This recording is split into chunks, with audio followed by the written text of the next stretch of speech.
ओम काल भैरवाय नमः। आप सभी का मेरे YouTube चैनल भक्ति सागर में पुनः स्वागत है। आज के अपने इस वीडियो में हम देखेंगे काल भैरव जयंती कब है, पूजा विधि, महत्व व पौराणिक कथा भी सुनेंगे।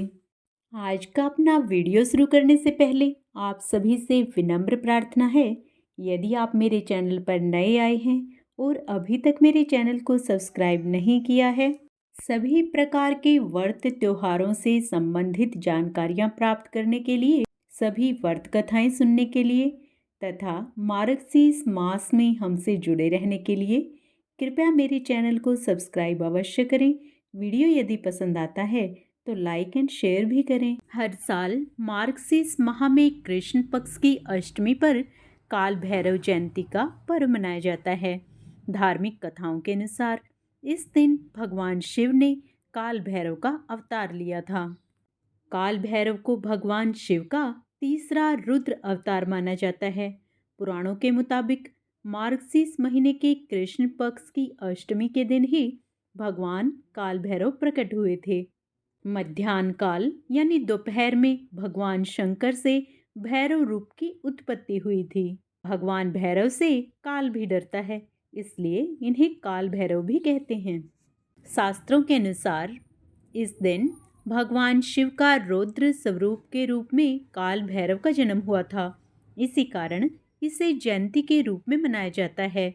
शिव जी के स्वरूप होने के कारण काल भैरव के पास कई शक्तियां हैं, जिनमें समय रोकने की शक्ति भी शामिल है। मान्यता है कि काल भैरव जयंती के दिन मध्य रात्रि को बाबा की पूजा करने से हर रोग, दोष, भूत प्रेत से मुक्ति मिल जाती है और सुख समृद्धि की प्राप्ति होती है।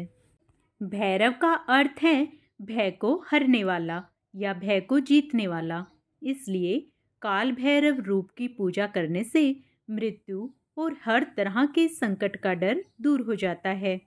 नारद पुराण में कहा गया है कि काल भैरव की पूजा करने से मनुष्य की सभी मनोकामनाएं पूर्ण होती हैं। अच्छे कार्य करने वालों के लिए काल भैरव भगवान का स्वरूप कल्याणकारी है और अनैतिक कार्य करने वालों के लिए दंडनीय है। धार्मिक मान्यता के अनुसार जो भी भगवान भैरव के भक्तों का अहित करता है, उसे तीनों लोक में कहीं भी शरण प्राप्त नहीं होती। पंचांग के अनुसार मार्गशीर्ष माह के कृष्ण पक्ष की अष्टमी तिथि का प्रारंभ 22 नवंबर को शाम 6:06 पर हो रहा है, जिसका समापन 23 नवंबर को सुबह 7:57 पर होगा। काल भैरव भगवान की पूजा निशा काल में करने का विशेष विधान है, इसीलिए काल भैरव जयंती 22 नवंबर को मनाई जाएगी। इस दिन ब्रह्म योग के साथ ही इंद्र योग का निर्माण होगा। इसके अलावा रवि योग भी बनेगा। इन योग में भगवान शिव के रौद्र रूप काल भैरव देव की पूजा करने से साधक को सभी प्रकार के शारीरिक और मानसिक कष्टों से मुक्ति मिलेगी। पुराणों के मुताबिक काल भैरव उपासना प्रदोष काल यानी सूर्यास्त के वक्त या आधी रात में की जाती है। रात्रि जागरण कर भगवान शिव, माता पार्वती एवं भगवान काल भैरव की पूजा का महत्व है। काल भैरव के वाहन काले कुत्ते की भी पूजा की जाती है। कुत्ते को विभिन्न प्रकार के व्यंजनों का भोग लगाया जाता है। इस पर्व पर कुत्तों को जलेबी और इमरती खिलाने की परंपरा है। ऐसा करने से काल भैरव खुश होते हैं। आइए अब काल भैरव जयंती की पूजा विधि जान लें। काल भैरव जयंती के दिन सूर्योदय से पहले उठकर सभी कामों से निवृत्त होकर स्नान कर लें। इसके बाद सूर्य को अर्घ्य दें और फिर भगवान शिव और काल भैरव का ध्यान करें।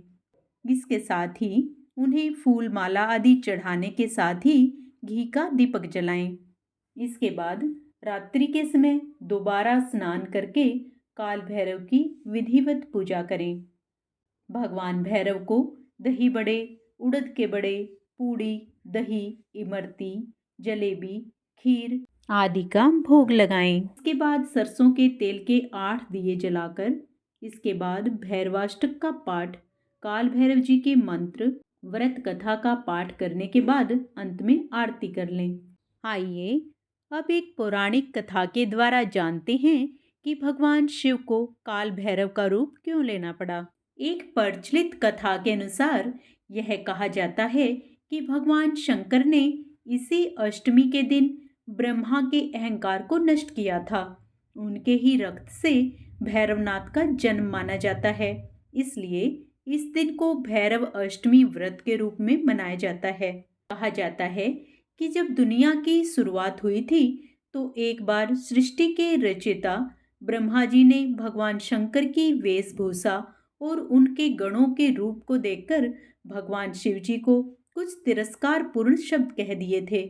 स्वयं तो शिव जी ने इस पर कोई ध्यान नहीं दिया, किंतु उसी समय उनके शरीर से क्रोध से कांपता हुआ एक विशाल छड़ी लिए हुए भयंकर शरीर प्रकट हुआ। क्रोधित होकर वह ब्रह्म को मारने के लिए आगे बढ़ा। ब्रह्मा ने जब यह देखा तो वह भयभीत हो गए, शंकर जी से क्षमा याचना करने लगे। शंकर जी की मध्यस्थता के बाद ही उनका वह अवतरित शरीर शांत हुआ। रुद्र से उत्पन्न इस शरीर को महाभैरव का नाम मिला। बाद में शिवजी ने उन्हें अपनी पूरी काशी का महापौर नियुक्त किया। कहते हैं कि भैरव जी की पत्नी देवी पार्वती का ही अवतार हैं, जिनका नाम भैरवी है। जब भगवान शिव ने अपने अंश से भैरव को प्रकट किया तो उन्होंने माता पार्वती से भी एक ऐसी शक्ति उत्पन्न करने के लिए कहा जो भैरव की पत्नी बन सके। तब माता पार्वती ने अपने अंश से देवी भैरवी को प्रकट किया, जो शिव के अवतार भैरव की पत्नी हैं। भैरवनाथ की पूजा विशेषकर रात में की जाती है। भैरव अष्टमी काल की याद दिलाती है, इसलिए कई लोग मृत्यु के भय से मुक्ति पाने के लिए भैरवनाथ की उपासना करते हैं। इस दिन ओम काल भैरवाय नमः, ओम भयहरणं च भैरव, ओम भ्राम काल भैरवाय फट आदि मंत्रों का कम से कम 108 बार जाप अवश्य करना चाहिए। इससे काल भैरव की प्रसन्नता प्राप्त होती है। आशा करती हूँ आपको मेरा यह वीडियो अवश्य पसंद आया होगा। कमेंट में ओम काल भैरवाय नमः अवश्य लिखें।